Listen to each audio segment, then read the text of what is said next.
नमस्कार, मैं प्रिया। आज है 20 जुलाई। चले जानते हैं बिहार की 25 बड़ी खबरों को। बिहार में कोविड-19 प्रभावितों की संख्या पहुंची 26,000 के पार। बिहार में कोविड-19 प्रभावितों की संख्या लगातार बढ़ती जा रही है। स्वास्थ्य विभाग की तरफ से जारी किए गए अपडेट के अनुसार बीते दिन बिहार में 1412 मामले पॉजिटिव पाए गए हैं। इसके साथ ही राज्य में कोविड-19 संक्रमितों की संख्या बढ़कर 26,379 हो गई है। वहीं दूसरी तरफ स्वास्थ्य विभाग की तरफ से बीते शाम 4 बजे तक जारी किए गए अपडेट के अनुसार कोविड-19 से 16,597 मरीज ठीक हो चुके हैं, जिसके बाद बिहार में कुल मिलाकर 9,602 एक्टिव मामले फिलहाल देखने को मिल रहे हैं। इसके साथ ही कोविड-19 की वजह से 179 लोगों की जान जा चुकी है। 30 प्राइवेट अस्पतालों में अब शुरू होगा कोविड-19 का इलाज। बिहार में बेकाबू हो चुके कोविड-19 के मामलों को देखते हुए इसके रोकथाम के लिए प्राइवेट अस्पतालों को भी काम सौंपा गया है। मिली जानकारी के अनुसार राजधानी पटना के 30 बड़े प्राइवेट अस्पतालों में कोविड-19 का इलाज शुरू करवाया गया है। अस्पताल कोविड-19 संक्रमित मरीजों को सरकारी अस्पताल में रेफर नहीं करेंगे, बल्कि अब कोविड-19 के मरीज का इलाज यहीं अस्पताल में खुद किया जाएगा। अगले 2-3 दिन में पटना के 30 बड़े प्राइवेट अस्पतालों में मरीजों का इलाज शुरू कर दिया जाएगा, जिसकी पुष्टि जिलाधिकारी कुमार रवि ने की है। राजधानी पटना पहुंची केंद्रीय टीम, कंटेनमेंट जोन का लिया जायजा। बिहार में कोविड-19 के मौजूदा हालात को देखते हुए केंद्रीय टीम राजधानी पटना बीते दिन पहुंची थी, जहां पर पहुंचकर बिहार सरकार द्वारा किए जा रहे इंतजामों के साथ साथ संक्रमण के ग्राउंड फैक्ट की सारी जांच पड़ताल की है। वहीं पटना पहुंचते ही केंद्रीय टीम ने बिहार में कोविड-19 के रोकथाम के लिए दिल्ली और महाराष्ट्र का उदाहरण पेश किया है। केंद्रीय टीम ने कहा है कि दिल्ली और महाराष्ट्र ने केंद्र के सुझाव पर अमल करके स्थिति को बेहतर किया है। इन राज्यों में जो पहले स्थिति थी वो आज अब बिहार में बन रही है। केंद्रीय टीम का नेतृत्व स्वास्थ्य सचिव लव अग्रवाल ने किया। बिहार में कोविड-19 संक्रमित डॉक्टर और स्वास्थ्य कर्मियों को होटल में दी जाएगी आइसोलेशन की सुविधा। जितनी तेजी से आम नागरिक इसकी चपेट में आ रहे हैं, उतनी ही तेजी से आम नागरिकों को बचाने वाले सभी स्वास्थ्य कर्मी भी कोविड-19 की चपेट में आते देखे जा रहे हैं, जिसके तहत अब बिहार के सरकारी डॉक्टर और स्वास्थ्य कर्मियों के संक्रमित होने और लक्षणात्मक होने पर होम आइसोलेशन की जगह होटल में आइसोलेशन के लिए राज्य सरकार ने मंजूरी दे दी है। इतना ही नहीं, होटल आइसोलेशन का भुगतान भी राज्य सरकार खुद ही करेगी। स्वास्थ्य विभाग के प्रधान सचिव उदय सिंह कुमावत ने इस बात की जानकारी दी है।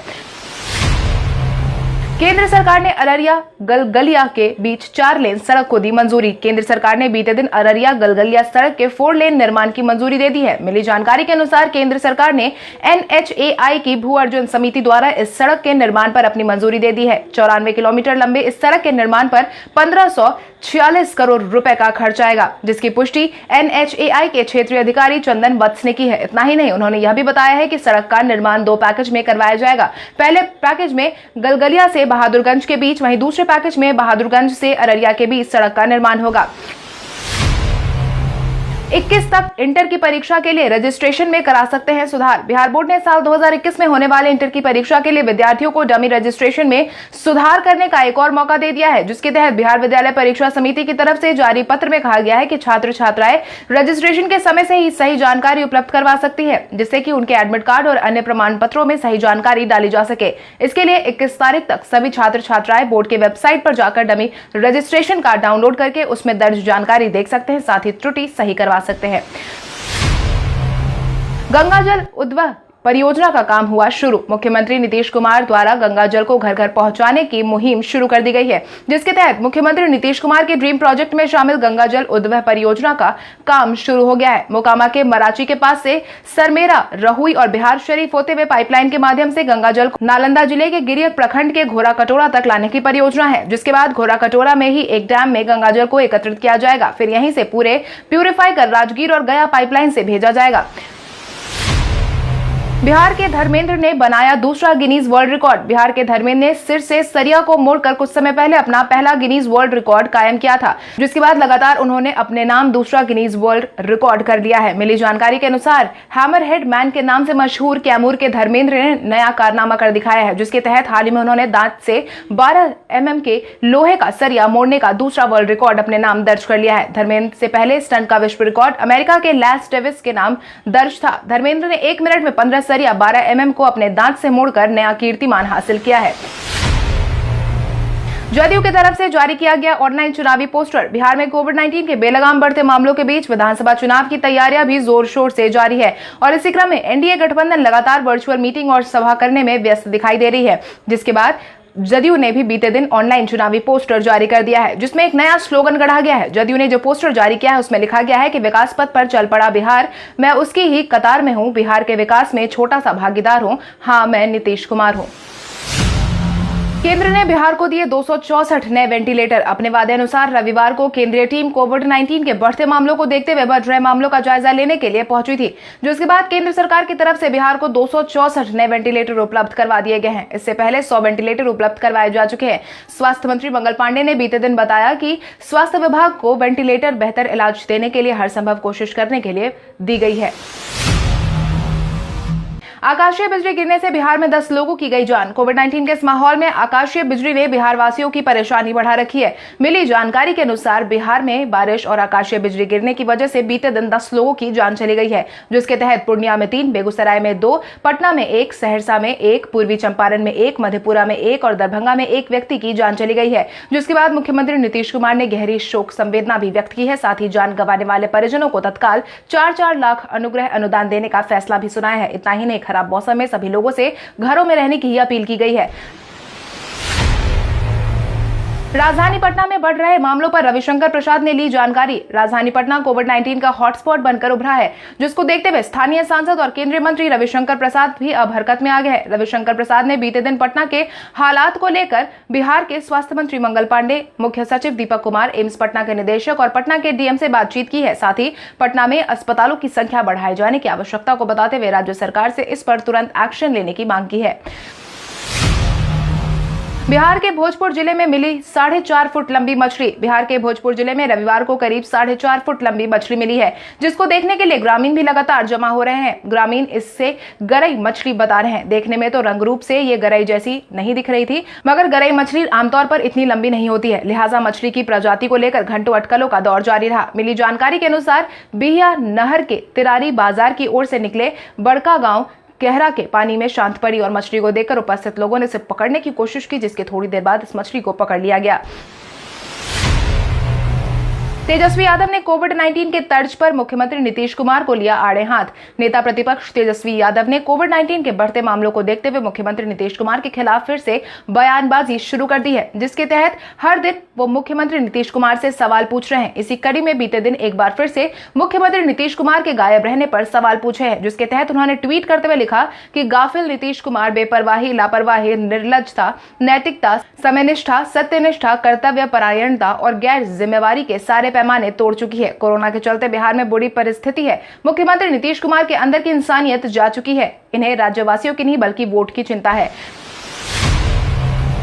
लॉकडाउन का पालन नहीं करने वालों से वसूला जा रहा है जुर्माना। कोरोना के बेकाबू हो रहे मामलों के बावजूद कई ऐसे लोग हैं जो अभी भी नियमों का पालन करना जरूरी नहीं समझ रहे हैं और यही कारण है कि 16 से 31 जुलाई तक लगाए गए लॉकडाउन के बीच लोगों पर सख्ती से पेश आया जा रहा है, जिसके तहत पुलिस मुख्यालय ने सभी जिला अध्यक्षों को वाहन चेकिंग मुहिम चलाने का निर्देश जारी किया है। 5 जुलाई से अब तक पुलिस विभाग के अनुसार कुल मिलाकर 30,31,800 फाइन के रूप में बिना मास्क पहनने वाले लोगों से वसूला जा चुका है। इतना ही नहीं, एडीजी मुख्यालय ने यह भी बताया है कि सिर्फ रविवार को राज्य भर में कुल 9,057 लोगों के खिलाफ सख्ती दिखाई गई है, जिनसे 4,52,850 रुपए फाइन के रूप में वसूले गए हैं।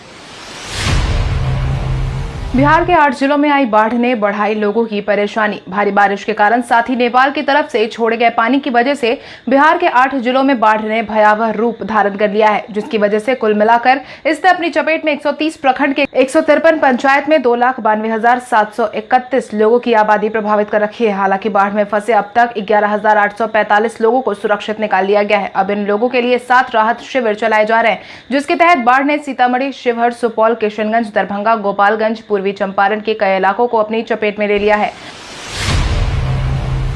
आज से सभी अनुमंडल अस्पतालों में एंटीजन टेस्ट की सुविधा हुई शुरू। कोविड-19 प्रभावितों के हर दिन बढ़ रहे मामलों को देखते हुए स्वास्थ्य विभाग पूरी सतर्कता के साथ काम कर रही है। वहीं बिहार में जांच की सुविधा को बढ़ाने के लिए आज से सभी अनुमंडल अस्पतालों में एंटीजन टेस्ट की सुविधा शुरू करवा दी गई है, जिसकी जानकारी सूचना सचिव अनुपम कुमार ने दी है। इतना ही नहीं, उन्होंने यह भी बताया है कि आज से कोविड-19 के लक्षण वाले सभी मरीजों का ऑन डिमांड एंटीजन टेस्ट निःशुल्क किया जाएगा।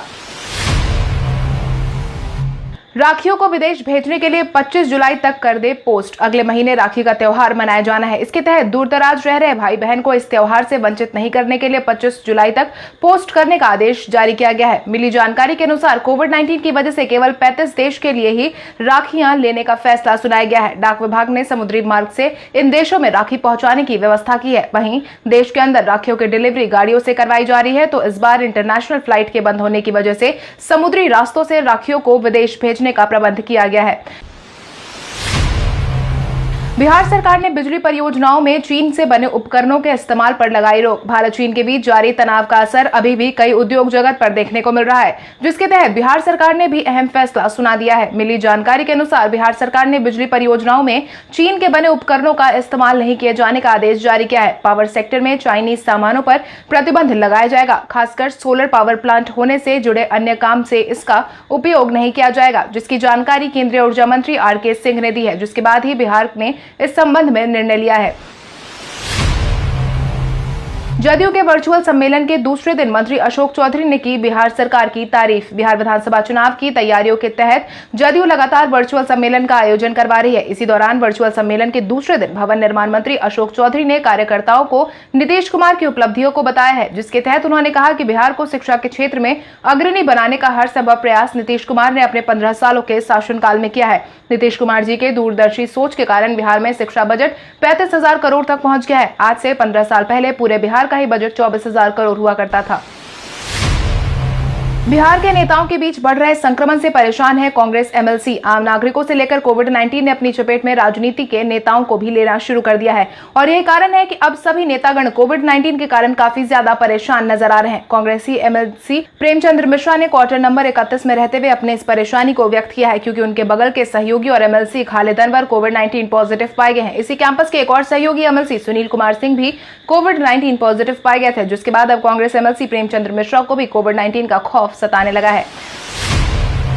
प्रधानमंत्री नरेंद्र मोदी ने बिहार के बाढ़ की ली जानकारी। प्रधानमंत्री नरेंद्र मोदी ने बीते दिन बिहार के कई जिलों में आई बाढ़ की जानकारी ली है, जिसके तहत उन्होंने मुख्यमंत्री नीतीश कुमार से वीडियो कॉन्फ्रेंसिंग के माध्यम से बातचीत की है, जिसके बाद प्रधानमंत्री नरेंद्र मोदी ने सभी लोगों को हर संभव मदद मुहैया करवाने का आश्वासन भी दिया है। आपकी जानकारी के लिए आपको बता दें, बिहार में भारी बारिश लगातार देखी जा रही है, जिसकी वजह से राज्य के 8 जिले बाढ़ की चपेट में आ चुके हैं। सुशांत सिंह राजपूत के जाने के बाद बहन ने उठाया अहम कदम। बॉलीवुड एक्टर सुशांत सिंह राजपूत के गए हुए 1 महीने से ज्यादा का समय हो चुका है, मगर इसके बावजूद उनके प्रशंसक लगातार उन्हें इंसाफ दिलाने की कोशिश कर रहे हैं। इसी कड़ी में सुशांत सिंह राजपूत की बहन ने अब एक बड़ा कदम उठाया है। मिली जानकारी के अनुसार सुशांत सिंह राजपूत की बहन श्वेता सिंह कीर्ति काफी ज्यादा दुखी है, और यही कारण है कि श्वेता सिंह ने लोगों के आ रहे अलग अलग कमेंट्स को देखते हुए अपने इंस्टाग्राम पेज पर कमेंट सेक्शन ही बंद कर दिया है। ऐसे में अब उनके पोस्ट पर चुनिंदा लोग ही कमेंट कर सकते हैं। कामरान अकमल ने की रोहित शर्मा की तारीफ। पाकिस्तान क्रिकेट टीम के खिलाड़ी कामरान अकमल ने टीम इंडिया के ओपनर बल्लेबाज रोहित शर्मा को लेकर कई बातों का खुलासा किया है, जिसके तहत उन्होंने कहा कि पावर हिटिंग के मामले में रोहित के जैसा दूसरा बल्लेबाज कोई मौजूद नहीं है। यूट्यूब चैनल पर अपने फैन से रूबरू होने के दौरान उन्होंने कहा कि रोहित के बारे में मैं क्या कहूं, वो एक शानदार और विश्वसनीय बल्लेबाज है, और उनको बल्लेबाजी करते देखना अपने आप में कमाल का अनुभव है। उनकी बल्लेबाजी, टेम्परामेंट व उनका समर्पण अविश्वसनीय है। आत्मनिर्भर भारत इनोवेशन चैलेंज की तारीख बढ़ी आगे। चाइनीज ऐप्स पर लगाए गए बंद के बाद प्रधानमंत्री नरेंद्र मोदी ने डिजिटल और आत्मनिर्भर भारत की तरफ से आत्मनिर्भर भारत इनोवेशन चैलेंज को लॉन्च किया था, जिसके तहत मोबाइल गेम, सोशल मीडिया और फोटो वीडियो एडिटिंग ऐप बनाने का चैलेंज दिया गया था। इस चैलेंज के तहत अधिकतम 20 लाख रुपए का इनाम भी रखा गया था, मगर अब इस चैलेंज को पूरा करने की तारीख को आगे बढ़ा दिया गया है। पहले इसकी आखिरी तारीख 18 जुलाई थी, मगर अब तारीख को आगे बढ़ाकर 26 जुलाई तक कर दिया गया है। इतना ही नहीं, 3 कंपनियों को 20 लाख रुपए के इनाम के लिए चुन लिया गया है, जिसके तहत जयपुर की शार्प वेब, हैदराबाद की पीपल लिंक, केरल के टेक जेंटिशिया का नाम शामिल है। कल हमारे द्वारा पूछे गए सवाल का जवाब आप में से बहुत सारे यूजर ने हमें कमेंट करके दिया था, उसके लिए आपका बहुत बहुत धन्यवाद। आप में से जिन यूजर ने हमारे सवालों का जवाब दिया है उनके नाम है अभयराज, उजाला चौधरी, गोल्डन बाबू, पप्पू कुमार, विकास कुमार, चंदन कुमार, कुमार उत्कर्ष, दिव्यांशु कुमारी, बीना मंडल, सौरभ कुमार, बबीता देवी, प्रमोद सैनी, सुधीर कुमार, मनकेश ठाकुर, मदन कुमार, पाठक जवाहर कुमार, मोनू कुमार। इसके अलावा हमारी टीम को और भी लोगों के जवाब अच्छे लगे, मगर समय के अभाव के कारण हम उनका नाम नहीं ले पाए। लेकिन आप हमारे सवालों का जवाब देते रहे, हम कल आपका नाम लेने की पूरी कोशिश करेंगे। तो चलिए बढ़ते हैं आज के सवाल की ओर। आज का सवाल कुछ इस प्रकार है। आपके अनुसार बिहार में कोविड-19 के मामलों का जायजा लेने पहुंचे केंद्रीय स्वास्थ्य मंत्रालय की टीम के आने से कोरोना के बढ़ रहे मामलों को नियंत्रित करने में कितनी सहायता मिलेगी? अपने जवाब हमें कमेंट करके जरूर बताएं। इसके साथ ही आज के लिए बस इतना ही। अगर आप ये वीडियो हमारा YouTube पर देख रहे हैं तो हमारे चैनल को सब्सक्राइब करें और बेल आइकॉन दबाना ना भूलें। और अगर आप ये वीडियो हमारा Facebook पर देख रहे हैं तो इस वीडियो को लाइक करें और ज्यादा से ज्यादा शेयर करें। धन्यवाद।